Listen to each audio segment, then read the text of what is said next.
Welcome to Two Old Ladies That Bet, the show where strategic data-driven predictions meet the thrill of the game, proving that with the right analysis, victory is more than just chance. Hey, Two Old Ladies That Bet fans, you want to revolutionize your sports investing habits? Allow me to tell you about WagerWire. WagerWire is an app that helps you become a superior bettor by allowing you to sync all of your sports books and track all of your bets in one place. See your current action, your betting history, and stats. You could also sign up for sports books and collect those bonus offers. Follow them on @WagerWire on X, as it's the best account on the platform. Head to the App Store now or Play Store and search WagerWire and download the app. I'm Mindy, and this is my sister, Tiffany. I'm the white sheep of the family. True story. But you guys, welcome. We always like to make sports betting fun and easy, so hopefully you find that about us, along the way. Yep. Today we're talking about the tournament that must remain nameless because of very strict copyright rules. Oh yeah, I've never heard of this. What is it? I can't say the month and the craziness, I believe, is what's copyrighted. But it's one of the best times of year. We love March. Oh my God, I'm gonna get booted.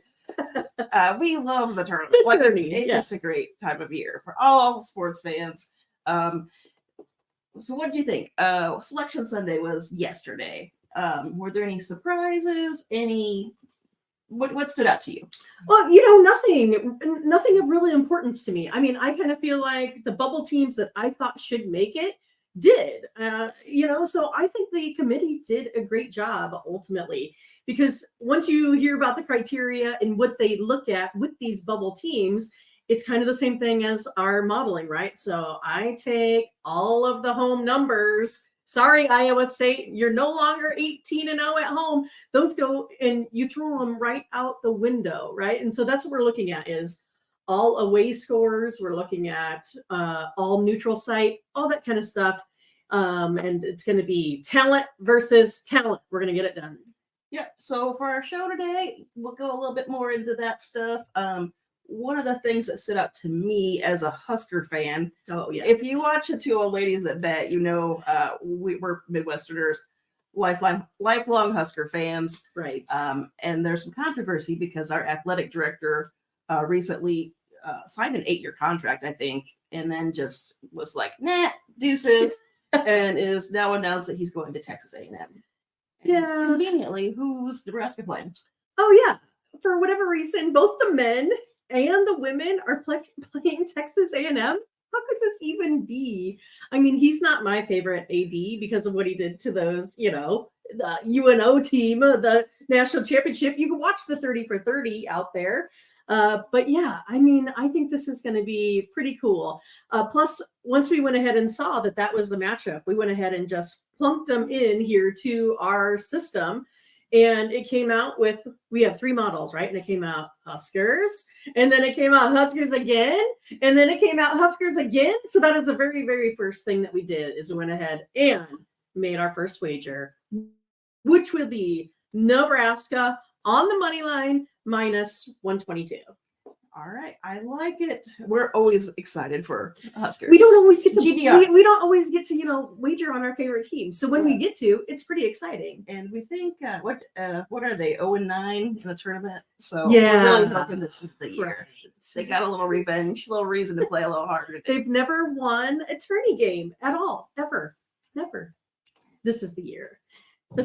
Yeah, I know. I'm really excited about these games. Right. Yeah, so for today's show, we'll keep going with a little bit of stuff like that. We're going to do some upsets. We're going to do some locks.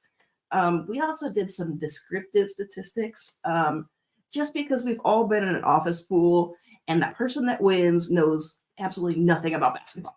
And right. I don't know if you should laugh at that or if you should be mad. Well, I just remember the time where our cousin, Michelle, she went ahead and picked everything by the color of the uniform. Yep. And so now I can tell you that there's a 64% chance that championship team is going to have blue in their uniform. Yeah. I mean, I guess that makes sense, right? You got like the Kentucky, Duke, Kansas. Yeah. Yeah. Go blue and white. All right. Arizona has some blue. Oh, there you go. Blue. Yeah, so right. we'll have a little bit of fun with that too. but we probably get to it. We're gonna talk locks first. Yeah, let's just get the locks out of the way, right? Because I don't know, it's been kind of interesting over the last 5 to 8 years. There's been a one or two that gets knocked off early, and you know who they are. It's Arizona, it's Purdue, it's Virginia, but you guys, it's not going to be this year. I'm telling you that right now. So don't get excited. No one or two is going to be losing in the first round. I mean, look, Purdue, not going to happen. They're playing against a team here with 198th in defensive efficiency. Arizona, they are not going to lose to Long Beach State. Look at, they're 210th in defensive efficiencies. These guys are not going to be able to keep up with a team like Purdue and Arizona putting up the big points. That is for sure. Another couple locks that I think are actually these kind of play-in games, right? I don't think Howard is going to lose to Wagner. Wagner is, okay, how should I say how bad they are? Like, there's 368 teams in NCAA Division I. They rank 334th offensively. I don't think they're going to take out Howard. It's the same thing. Montana State is playing against a Grambling school that's 297th in offensive efficiency. Neither one of those teams can score, you guys. I really like Howard. I really like Montana State. I like those too. On your second one, I also did some research for people who want to pick alphabetically. Oh, yeah. So this one is pretty deep. But what I found is there really is a strange pattern that it in the first round it alternates. So last year, if you would have just picked all of the first round by alphabetical, like A over B, you would have hit at like 65%. But the year before that, it would have been 25%. So it like alternates. So we're on a year that's going to be descending. So Yeah. Z to A. So when you zig, we zag. Yes. Right. So you Okay. gotta go backwards this year. So Well, we'll put that to the test here when it comes to a lot of the stuff. How about that? yeah. So we could get going with our upsets. So one of the famous things everybody always talks about is that 5 over 12 upset. I'm not really sure how that got into pop culture, Right. but I think everybody who watches basketball knows about it. We got our picks on some 5 versus 12, but what we actually found is it's that 6-11 game. It actually is more statistically possible. So you want to look at you got some 6. What Should we start with the 6 versus 11? 6 teams gonna beat an 11 team this year. All right. Well, here's what I got for the 6 versus 11. Now, I went through everything in the first round, but this is the one that stood out. It's going to be New Mexico over Clemson. That is my prediction or my upset alert. New Mexico, they're 52nd in offensive efficiency versus a Clemson team that's 178th in defensive efficiency. So again, all you need to have is a Clemson team that's just a little bit off versus a New Mexico team that can really put up the points. So I like New Mexico. And it also follows my descending order winner. It does, doesn't it? It does.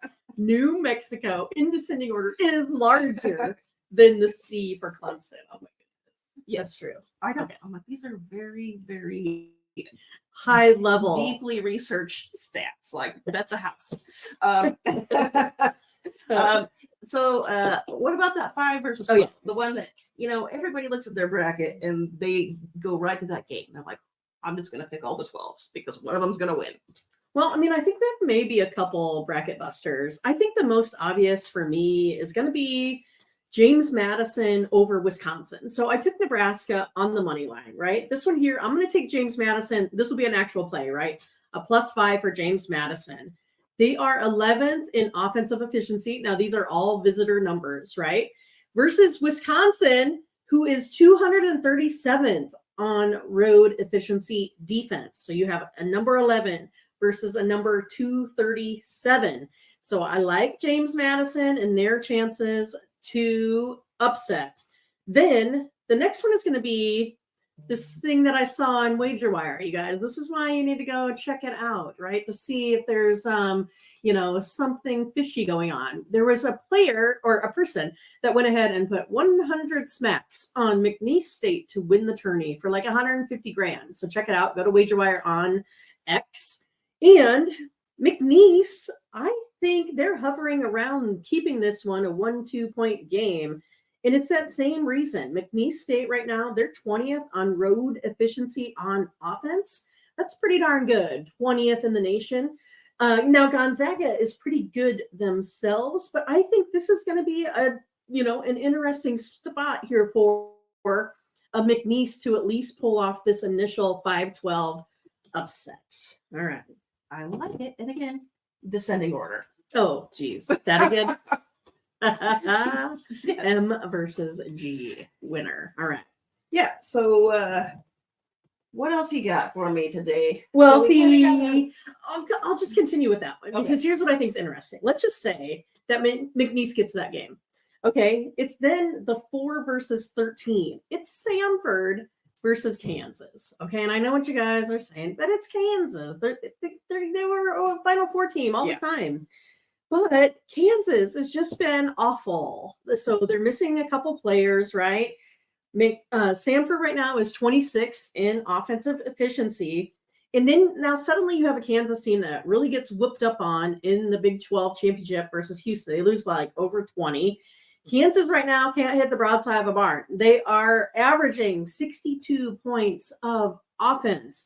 And right now they're 134th in offensive efficiency. They're just not playing well anywhere. So wouldn't that be crazy if you had a number 13 Samford playing against a number 12 McNeese? That would be amazing, you guys. Amazing. Talk about a bracket buster. We love it. I like it. Yeah. And then here we got one more. And it's going to be our kind of other close team to us, Drake. So Drake's in Des Moines, Iowa. I like Drake, the number 10, to maybe take out that number 7 Washington State team. Again, it's Washington State, terrible defensive efficiency, sitting at number 199 versus a Drake team, 25th in offensive efficiency. That's another one I'd give a pretty good chance to. Yep. Let's just say that 7 versus 10, there's a 60.81% chance of that 10 beating that 7. It's pretty crazy. Yeah. Yep. So bracket. Where are you going to put your bracket someplace? Yeah. So again, this is another reason to follow WagerWire, you guys, because they're doing a totally free bracket and it has a cash prize involved, which I always love because I love to win things and play contests. But yeah, we're going to go ahead and enter into the WagerWire bracket challenge and make sure you guys do too. Because once they go live, you can see what we put out there and how it goes and what our picks look like. We usually do terrible, just so you guys know. That's we're used to picking the spread. You would think it would be easy, but it's I'm not. going to put out some brackets probably on X. I still want to say Twitter because I'm old. And I've got, because of my descriptive statistics, I'm going to do one with my alphabetical, and I'm also going to do one which is very exciting. Oh, it's going to be which mascot would win in a fight. Huh. So Interesting. If we think about the Huskers, I mean, a Cornhusker versus a. Are they playing against like a poor collie? The Aggie? I don't What if I remember is the dog. Aggie. I think it's a dog. Is the Aggie the person that has the dog?